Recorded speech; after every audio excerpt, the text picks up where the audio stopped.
जंग की आहट सुनते ही लफ्ज़ों के कुछ ज़ख़ीरे तारीख़ के तहख़ानों से अचानक बाहर आते हैं। ऐसा ही एक ज़ख़ीरा साहिर लुधियानवी से हमें मिला।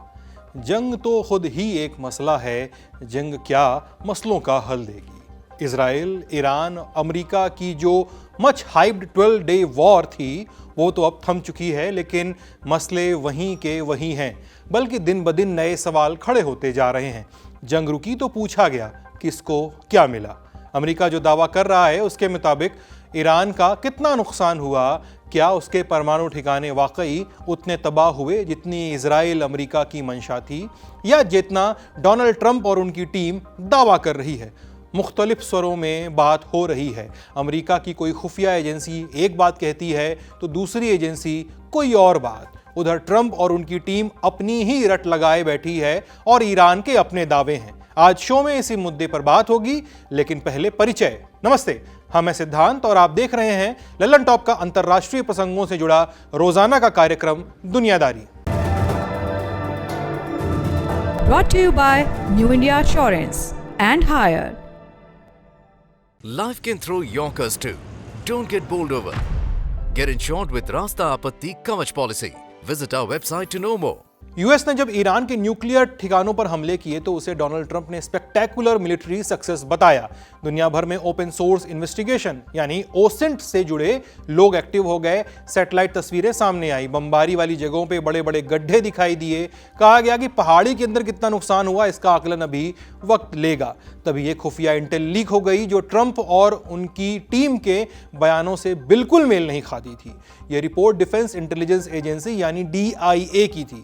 DIA अमेरिकी रक्षा विभाग पेंटागन के तहत काम करने वाली खुफिया इकाई है। रिपोर्ट में कहा गया कि ईरान के कोर न्यूक्लियर सिस्टम को खास नुकसान नहीं हुआ, ऊपर की इमारतें टूटी लेकिन जमीन के नीचे का सिस्टम बच गया। मशीनें और यूरेनियम का बड़ा हिस्सा सलामत है। न्यूक्लियर प्रोग्राम कुछ महीनों के लिए पीछे धकेला जा सका है।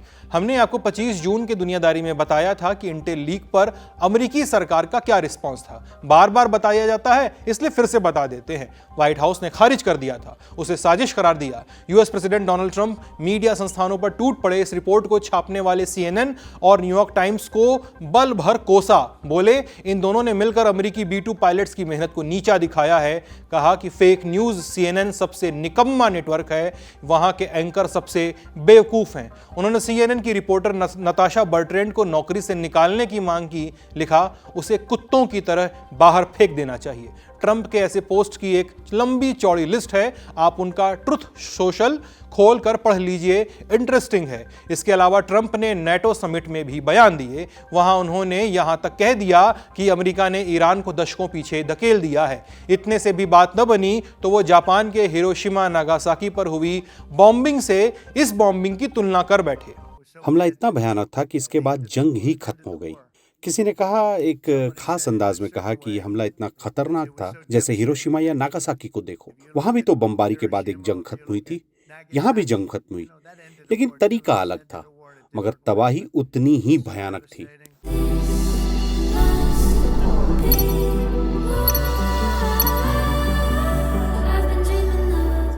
पूरे झमेले के बाद अब एक और रिपोर्ट सामने आई है और इसका आकलन कुछ अलग है। अमेरिकी खुफिया एजेंसी CIA के चीफ जॉन रैटक्लिफ ने नए इंटेल के आधार पर बयान दिया है। गंभीर नुकसान हुआ है और कुछ साइट्स को दोबारा बनने में बरसों लगेंगे। नए इंटेल के मुताबिक इस्फहान की कन्वर्जन फैसिलिटी जो न्यूक्लियर मेटल बनाती है वो पूरी तरह बर्बाद हो चुकी है। अमेरिका की नेशनल सिक्योरिटी एजेंसी अब ईरानियों की कॉल्स और इंटरनेट बातचीत को खंगाल रही है। देखा जा रहा है कि वो हमलों और अपने यूरेनियम स्टॉक को लेकर आपस में क्या कह रहे हैं। वहीं सैटेलाइट इमेजरी देखने वाली जियोस्पेशियल इंटेलिजेंस एजेंसी उस हरकत पर नजर रख रही है जो अमेरिकी हमलों से पहले न्यूक्लियर साइट्स के आसपास हुई। इसी बीच नेशनल इंटेलिजेंस डायरेक्टर तुलसी गबार्ड ने सोशल मीडिया पर लिखा कि नई इंटेल के मुताबिक अगर ईरान इन तीनों ठिकानों को दोबारा बनाना चाहे तो सालों लग जाएंगे। मगर न्यूक्लियर केसेस पे काम करने वाली अंतरराष्ट्रीय संस्था इंटरनेशनल एटॉमिक एनर्जी एजेंसी उर्फ IAEA, उनका कहना है कि हमले से पहले ही ईरान ने अपना यूरेनियम स्टॉक हटा लिया था। यह स्टॉक करीब 400 किलो एनरिच्ड यूरेनियम का है जो 60% तक शुद्ध किया गया है। इससे 9 या 10 ठो बम बनाए जा सकते हैं। अब आप देखेंगे कि पेंटागन की रिपोर्ट और CIA की रिपोर्ट में सीधा टकराव है। हालांकि अमेरिका की एजेंसियों में टकराव नई बात नहीं है। साल 2003 में भी ऐसा हुआ था। इराक पर हमले के लिए जॉर्ज बुश सरकार ने दावा किया था कि सद्दाम हुसैन के पास वेपन ऑफ मास डिस्ट्रक्शन है। उस वक्त भी अंदरूनी मतभेद सामने आए थे। फिर कोरोना को लेकर चीन की जिम्मेदारी पर भी एजेंसियों में राय बटी रही थी। ईरान के न्यूक्लियर प्रोग्राम पर भी यही कहानी दोहराई गई। नेशनल इंटेलिजेंस डायरेक्टर तुलसी गबार्ड और ट्रंप के बीच ईरान के न्यूक्लियर प्रोग्राम को लेकर क्या बात हुई थी वो हमने आपको पहले बता ही दिया था। रिकैप के लिए आप डिस्क्रिप्शन में मौजूद दुनियादारी का कल का एपिसोड देख सकते हैं। अब यूएस में सरकार और खुफिया एजेंसियों के बीच टकराव अब इतना खुला हो चुका है कि ट्रंप एडमिनिस्ट्रेशन इन एजेंसियों को किनारे कर अपने दावों पे ज्यादा तवज्जो चाहता है। एक मिसाल देखिए, 26 जून को अमेरिकी संसद में इंटेलिजेंस अफसरों की एक ब्रीफिंग होती थी, लेकिन ट्रंप प्रशासन ने फैसला बदल दिया। अब विदेश मंत्री मार्को रूबियो और रक्षा मंत्री पीट हेगसेथ ब्रीफिंग देंगे। न्यूयॉर्क टाइम्स ने लिखा कि अमेरिकी सीनेटर्स ने अंदर खाने आपत्ति जताई कि इंटेल एजेंसियों को बाहर क्यों रखा गया। तब जाकर तय हुआ कि CIA चीफ जॉन रेडक्लिफ भी उस ब्रीफिंग में मौजूद रहेंगे। यह ब्रीफिंग तो अभी होनी ही है, लेकिन ट्रंप ने सारा मामला शांत करने के लिए एक नई ब्रीफिंग का ऐलान कर दिया। उन्होंने 25 जून को ट्रुथ सोशल पे एक पोस्ट किया। बताया कि अमेरिका के defence secretary Pete Hegseth, Trump की जुबान में कहें तो वॉर सेक्रेटरी, वो पेंटागन में एक बड़ी प्रेस कॉन्फ्रेंस करेंगे। इसका मुद्दा है कि अमेरिकी B-2 पायलट्स की इज्जत की लड़ाई। ट्रंप ने अपने पोस्ट में लिखा कि अखबारों के पास फैक्ट थे ही नहीं, लेकिन उन्होंने रिपोर्ट बना दी। सब कुछ झूठ का पुलिंदा था। अब पेंटागन से सच सामने आएगा। यह कॉन्फ्रेंस न सिर्फ दिलचस्प होगी, बल्कि इसे झुठलाना नामुमकिन होगा। ट्रंप ने आखिर में लिखा, एंजॉय। कॉन्फ्रेंस से कौन सी बातें सामने आई हैं, जानने के लिए चलते हैं न्यूज रूम। अमेरिकी रक्षा विभाग पेंटागन की प्रेस कॉन्फ्रेंस खत्म हो गई है, लेकिन इसमें पुख्ता जानकारी कम थी और हंगामा ज्यादा। रक्षा मंत्री पीट हेगसेथ मंच पर आए, लेकिन ईरान के न्यूक्लियर प्रोग्राम को कितना पीछे धकेला गया इस पर कुछ ठोस नहीं कहा। उन्होंने ज्यादातर वक्त मीडिया को कोसने में बिताया। सैन्य कार्रवाई की बारीकियों पर बात करने की जिम्मेदारी जनरल डैन केन को दे दी गई, जो ज्वाइंट चीफ्स ऑफ स्टाफ के चेयरमैन हैं। जनरल केन ने बमबारी के वीडियो दिखाए, समझाया कि कैसे हमला हुआ, किसने प्लान किया, किसने 37 घंटे का राउंड ट्रिप मिशन किया, किस यूनिट ने अमेरिकी बेस को ईरानी जवाबी हमलों से बचाया, लेकिन ये नहीं बताया कि नुकसान कितना हुआ। न ही न्यूक्लियर प्रोग्राम की हालत पर कोई साफ बात हुई। जब पूछा गया कि साइट का डैमेज कितना है, तो दोनों सीधा जवाब देने से बचते रहे। बोले जवाब तो खुफिया एजेंसियां देंगी। हेगसेथ ने कहा CIA डैमेज असेसमेंट कर रही है। इसके अलावा फॉक्स न्यूज़ की जेनिफर ग्रिफिन ने फोर्डो साइट से कथित तौर पर यूरेनियम के हटाए जाने पर सवाल किया, तो हेगसेथ ने जवाब देने की बजाय उन्हें ही लताड़ दिया। उन्होंने ये इशारा ज़रूर किया कि यूरेनियम अपनी जगह मौजूद है, लेकिन सीधा जवाब नहीं दिया। हेगसेथ ने कई अंतर्राष्ट्रीय आंकलनों का हवाला दिया, इसराइल से लेकर IAEA और संयुक्त राष्ट्र तक, और वो खुद अपनी डिपार्टमेंट की खुफिया रिपोर्ट को कमज़ोर बता रहे थे। कई रिपोर्टर्स ने पूछा, क्या आप कहेंगे कि ईरान के न्यूक्लियर ठिकाने ऑब्लिटरेटेड यानी पूरी तरह तबाह कर दिए गए? जनरल केन इसका सीधा जवाब देने से बचते रहे। साफ इनकार नहीं किया, लेकिन दावा भी नहीं किया। हेगसेथ ने गुस्से में कहा, जिसके पास आंख और दिमाग है वो देख सकता है कि कितना नुकसान हुआ। कुल जमा बात यह है कि कॉन्फ्रेंस खत्म हो गई है, लेकिन असली सवाल जस के तस हैं। न्यूक्लियर साइट का हाल क्या है, प्रोग्राम कितने पीछे गया, क्या वाकई सब खत्म हुआ, या अब भी ईरान चाहे तो परमाणु बम बना सकता है। लेकिन प्रेस कॉन्फ्रेंस के बाद ट्रंप का रिएक्शन आया है, और उनका कहना है कि ये अब तक की सबसे बढ़िया और प्रोफेशनल प्रेस कॉन्फ्रेंस थी। हमने अमेरिका में मौजूद जानकारों से इस मुद्दे पे बात की, सुनिए उनका क्या कहना है। तुलसी गैबर्ड ने जो कहा था कि 2003 से Iran doesn't have a weapons programme, हालांकि उसके पास बहुत unusual amount of enrich uranium है, ये दो बातें उसने कही थी। तो ट्रंप ने जिस तरह से उसको बेसिकली साइडलाइन कर दिया कि शी इज़ रॉन्ग, मतलब किस बेसिस पे आप कह सकते हैं भाई कि शी इज़ रॉन्ग, कि आपको ख्वाब पड़ा था? Like what is Trump source? और ट्रंप ये भी नहीं कहते कि इजरायली इंटेलिजेंस से मुझे सोर्स मिल रहा है, यानी आप फॉरेन इंटेलिजेंस को प्रेफर कर रहे हैं over your own intelligence agency. और वैसे भी जो अमेरिका की इंटेलिजेंस है मिडल ईस्ट पर, वो इजराइल के थ्रू ही आती है, मोसाद के थ्रू ही आती है। तो ये जो पोजीशन है अमेरिकन इंटेलिजेंस कम्युनिटी की कि they didn't have an active weapons programme since 2003, ये is going to be somewhat consistent with the Israeli position। अब ये पॉलिटिशियंस अपनी जंग को जस्टिफाई करने वो इंटेलिजेंस को डिस्टॉर्ट कर रहे हैं।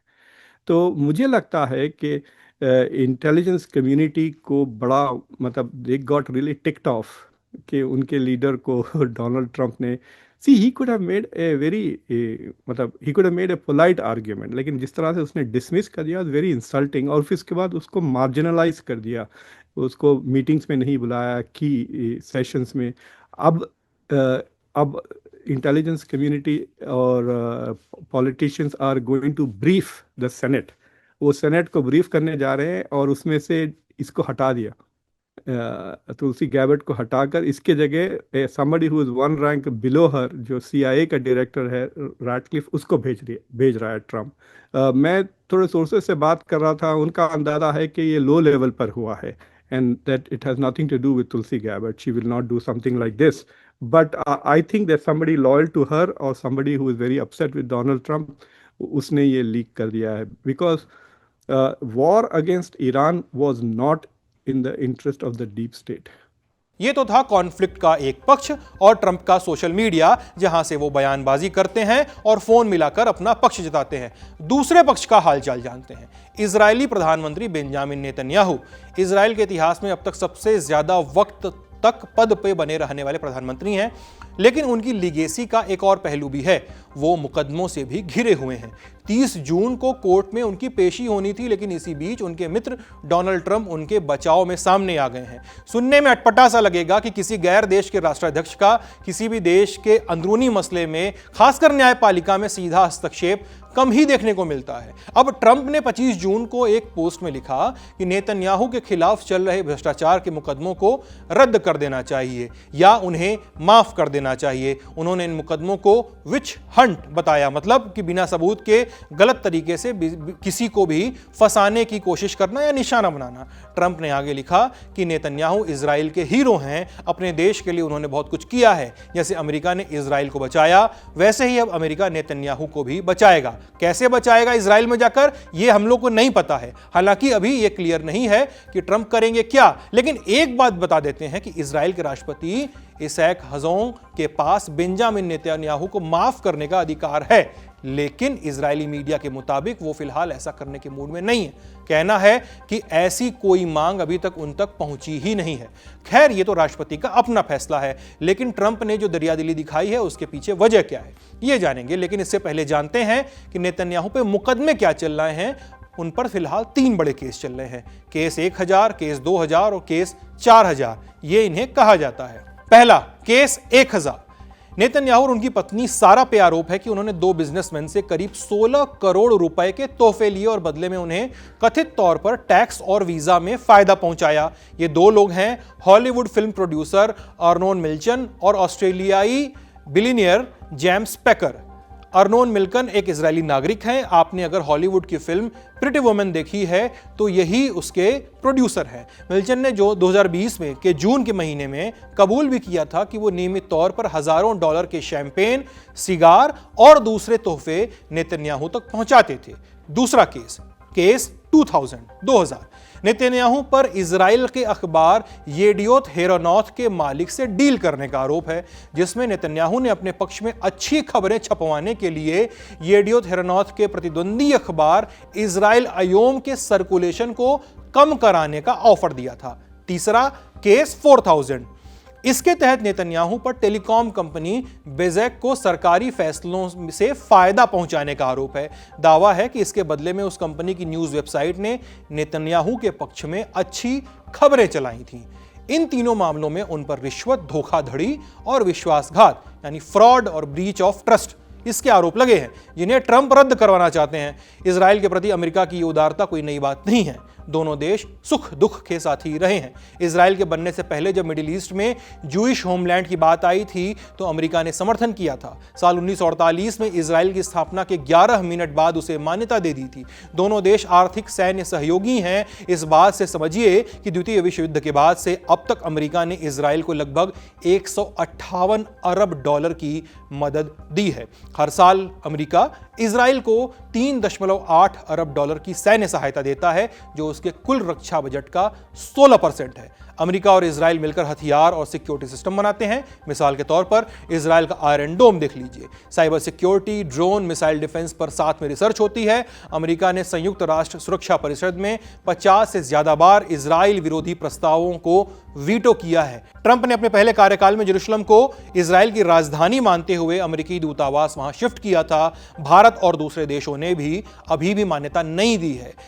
अमेरिका में यहूदी समुदाय दोनों ही पार्टियों का वोट बैंक है। वहां American Israel public affairs committee नाम से एक इंटरेस्ट ग्रुप है जो इजराइल के पक्ष में लॉबिंग करता है।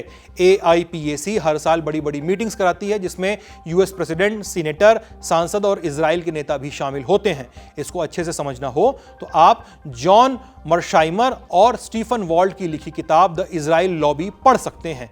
वजह चाहे जो भी हो, लेकिन यह साझेदारी दो देशों के बीच है, दो राष्ट्राध्यक्षों के बीच नहीं है। अमेरिका का इजराइल को मदद देना तर्कसंगत है, लेकिन नेतन्याहू को अमेरिका की तरफ से ऐसे सपोर्ट को किस तरह देखा जाना चाहिए, ट्रंप ऐसा करके क्या जताना चाहते हैं, क्या उनके इस समर्थन से नेतन्याहू के मुकदमे पे कोई असर पड़ेगा, हमने इस मसले पर जानकारों की राय ली है। आप भी सुनिए। दोनों चोर हैं। First of all there is मतलब उनकी साझेदारी वहां से शुरू हुई ना, Dharmveer. So first of all ये सारे केसेस ट्रंप के साथ भी हुए हैं जिसपे ही हैज बीन इंडाइटेड एंड मतलब फ्रॉड के मामले में बहुत फ्रॉडुलेंट काम किए। ट्रंप यूनिवर्सिटी को कभी गूगल करके पढ़ें आप लोग, कितना उन्होंने फ्रॉड किया उसके ताल्लुक से। सो डोनाल्ड ट्रंप अंडरस्टैंड्स के कितना ये मतलब आपके पास साइकोलॉजिकल असर हो सकता है इस तरह के केसेस, आपके political fortunes, but he one the elections in spite of that. आपको पता होगा 34 इंडाइटमेंट्स हुए हैं सक्सेसफुली डोनाल्ड ट्रंप के। तो इनके खिलाफ जो नेतन्याहू हैं, नेतन्याहू के डोमेस्टिक प्रॉब्लम्स बहुत ज़्यादा है और ये काफ़ी मतलब इजरायली एनालिस्ट का भी ये ख्याल है कि ये जो गाज़ा में जंग ये इसलिए कंटिन्यू कर रहा है एंडलेसली ताकि ही they will not hold him accountable.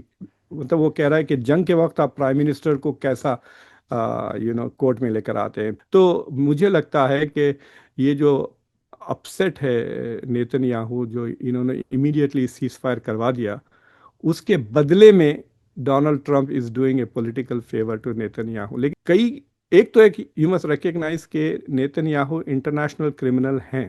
अगर वो स्पेन गए तो वो अरेस्ट हो जाएंगे। तो वही मुल्क जो इंटरनेशनल लॉ को रेस्पेक्ट नहीं करते, सिर्फ उस मुल्क को ये जा सकते हैं। लेकिन जो मुल्क इंटरनेशनल लॉ को रेस्पेक्ट करते हैं वहाँ पे ये अरेस्ट हो जाएंगे, बिकॉज इनके खिलाफ वारंट इश्यू हो चुका है from the International Criminal Court. तो that is as far as Netanyahu international arena की बात है। अब कॉन्फ्लिक्ट के तीसरे पक्ष की तरफ चलते हैं। 26 जून को ईरान के सुप्रीम लीडर अली खामेनी करीब 8 दिन बाद दुनिया के सामने आए। ईरान के लोगों को संबोधित किया। 8 दिनों में पूरी तरह से गायब थे। कोई नई तस्वीर नहीं आई थी, कोई नया वीडियो नहीं, कोई ऑडियो बयान। अब आज के संबोधन में उन्होंने क्या कहा वो सुनते हैं।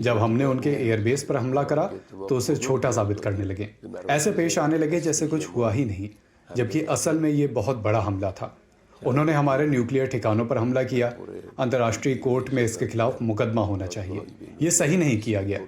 हमसे सरेंडर की मांग करना ईरान की जनता का अपमान है। ऐसा कभी नहीं होगा, कभी भी नहीं। हमारी पहुंच अमेरिकी बेस तक है। ज़रूरत पड़ी तो हम कभी भी कार्रवाई कर सकते हैं। अगर आगे फिर हमला हुआ तो हम फिर जवाब देंगे। दुश्मन और हमलावर दोनों को इसकी बहुत बड़ी कीमत चुकानी होगी।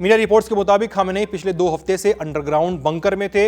इलेक्ट्रॉनिक संपर्क से भी परहेज कर रहे थे क्योंकि उन्हें इजराइल के टारगेटेड असैसिनेशन का डर था। इस बीच ईरान की सियासत में खलबली मच गई थी। अंदरूनी खेमेबाजी तेज हो गई थी।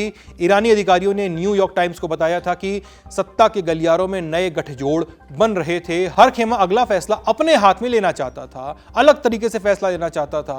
न्यूक्लियर प्रोग्राम हो या अमेरिका से बातचीत, हर तरफ खींचतान मची हुई थी। दुनिया भर से तमाम मीडिया संस्थान इस सवाल पे चर्चा कर रहे थे। लेकिन आज अचानक अली खामेनेई लोगों के सामने आए। इस बारे में BBC फारसी की स्पेशल कॉरेस्पॉन्डेंट कॉरेस्पॉन्डेंट कसरा नाजिर लिखती हैं कि अली खामेनी अगर बंकर से बाहर आते हैं तो उन्हें एक बदला हुआ मुल्क मिलेगा। जंग में ईरान के ज़मीनी हालात बदल गए हैं, रिवॉल्यूशनरी गार्ड और आर्मी के कमांडर मारे गए, सैन्य ढांचे की तबाही का अंदाजा अभी तक नहीं लगाया जा सका है। न्यूक्लियर ठिकानों पर बमबारी हुई, अरबों डॉलर बर्बाद हुए, आम लोग अब खुलकर खामेनी को जिम्मेदार ठहरा रहे हैं। अंदर से बगावत के सुर उठ सकते हैं। खामेनी को अब यह भी समझ है कि उम्र उनके साथ नहीं है। वो सत्ता का ट्रांजिशन तय करना चाहेंगे, मगर साथ ही ये डर भी है कि ये निज़ाम अब अपने ही लोगों पर टूटेगा। अब तक 6 लोगों को इजराइल के लिए जासूसी के आरोप में फांसी दी जा चुकी है, 700 अरेस्ट। दूसरी तरफ ऐसे दावे हैं कि ईरान के पास 400 किलो यूरेनियम अब भी बचा हुआ है। ऐसे में सुप्रीम लीडर अपना अगला कदम क्या उठा सकते हैं, सवाल ये भी है कि इजराइल और यूएस इस 400 किलो यूरेनियम की गुत्थी को कैसे सुलझाएंगे। क्या यह कॉन्फ्लिक्ट फिर से उभरेगा, ये तो वक्त ही बताएगा। फिलहाल सीज फायर लागू है और उल्लंघन की भी कोई खबर नहीं आई है। बाकी इस कहानी पर बात यहीं खत्म करते हैं जहां से बात शुरू हुई थी। साहिर लुधियानवी के ही लफ्जों का एक जखीरा उठाते हैं। इसलिए ऐ शरीफ इंसानों, जंग टलती रहे तो बेहतर है, आप और हम सभी के आंगन में शम जलती रहे तो बेहतर है। अब दिन भर की कुछ सुर्खियां जान लेते हैं। पहली सुर्खी SCO से जुड़ी है। चीन के चिंगदाओ शहर में 25 और 26 जून को शंघाई कोऑपरेशन ऑर्गेनाइजेशन SCO का फुल फॉर्म है, इसके रक्षा मंत्रियों की बैठक हुई। भारत की ओर से रक्षा मंत्री राजनाथ सिंह मौजूद रहे। इंडिया टुडे के सूत्रों के मुताबिक इस दौरान उन्होंने SCO के ज्वाइंट स्टेटमेंट पर साइन करने से इनकार कर दिया। स्टेटमेंट में पहलगाम में हुए आतंकी हमले का जिक्र ही नहीं किया गया था, जबकि बलूचिस्तान में हुई उग्रवादी घटनाओं का रेफरेंस शामिल था। भारत ने इस दोहरे रवैये पर नाराजगी जाहिर की और साइन करने से इनकार कर दिया। मीडिया रिपोर्ट्स के मुताबिक आतंकवाद के मुद्दे पर मतभेद की वजह से SCO ने कोई संयुक्त बयान जारी नहीं किया है। अगली खबर पर बढ़ने से पहले SCO के बारे में ब्रीफ में जान लेते हैं। स्थापना साल 2001 में। शुरुआत में 6 सदस्य थे, रूस, चीन, कजाकिस्तान, किर्गिस्तान, ताजिकिस्तान और उज्बेकिस्तान। साल 2017 में भारत और पाकिस्तान को इसमें शामिल किया गया और साल 2023 में 9वें सदस्य के तौर पे ईरान को जगह मिली। साल 2024 में बेलारूस ने संगठन की सदस्यता ली और अब कुल 10 देश इसके सदस्य हैं। इस बार SCO की अध्यक्षता चीन के हाथ में है। SCO का शुरुआती मकसद आतंकवाद, चरमपंथ और अलगाववाद जैसी समस्याओं से मिलकर लड़ना रहा है। बाद में अर्थव्यवस्था और रक्षा जैसे मसलों पर सहयोग की बात भी होने लगी है। SCO के बारे में हमने दुनियादारी में एक पुराने एपिसोड में विस्तार से बात की है। जानने की इच्छा हो तो डिस्क्रिप्शन में दिए गए लिंक पर जा सकते हैं। अगली सुर्खी ब्रिक्स से जुड़ी है। ब्रिक्स देशों ने सामूहिक तौर पर ईरान पर अमेरिका और इजराइल के हालिया हमलों की निंदा की है, एक साझा बयान जारी किया है। ब्रिक्स समूह के सदस्य देश के तौर पे भारत भी इस बयान में शामिल है। इसमें अमेरिकी और इजरायली हमलों को अंतर्राष्ट्रीय कानून और संयुक्त राष्ट्र चार्टर का उल्लंघन बताया गया है। कहा गया है कि हमलों के बाद मिडिल ईस्ट में तनाव बढ़ा है। अंतर्राष्ट्रीय शांति और सुरक्षा के साथ साथ विश्व अर्थव्यवस्था के मद्देनजर हम हिंसा रोकने और शांति स्थापित करने की वकालत करते हैं। ईरान ने भी भारत के समर्थन के लिए शुक्रिया अदा किया है। हालांकि 14 जून को SCO ने भी ईरान के पक्ष में ज्वाइंट स्टेटमेंट जारी किया था, लेकिन तब भारत ने खुद को उस बयान से किनारे कर लिया था। भारत ने खुद को ऐसे समय में इस बयान से जोड़ा है जब प्रधानमंत्री मोदी ब्रिक्स समिट में हिस्सा लेने जाएंगे, जो इस बार ब्राजील के रियो डी जेनेरियो में 5 और 6 जुलाई को होगा। ब्रिक्स क्या है आप जानते ही हैं, मुख्यतः 5 देशों का समूह, ब्राजील, रूस, इंडिया, चाइना और साउथ अफ्रीका। बाद में इसमें ईरान, इजिप्ट, इंडोनेशिया और UAE को भी जोड़ा गया। जाते जाते एक जरूरी सूचना, किताब वाला के नए एपिसोड में हमारे मेहमान लाइफस्टाइल कोच ल्यूक कोटिनो, वे PM मोदी के साथ भारत में न्यू प्रोजेक्ट पे काम कर रहे हैं। उनकी किताब द काम प्रिस्क्रिप्शन पर हुई इस बातचीत में उन्होंने हेल्थ से जुड़े टिप्स दिए, बताया कि डोपामाइन का असली गेम क्या है, कोल्ड वाटर शावर क्यों ओवररेटेड चीज है। आपको डिस्क्रिप्शन बॉक्स में इंटरव्यू का लिंक मिल जाएगा। बहुत सारे लिंक आज मिलेंगे डिस्क्रिप्शन बॉक्स में। बहरहाल आज का दुनियादारी यहीं खत्म होता है। शुक्रिया।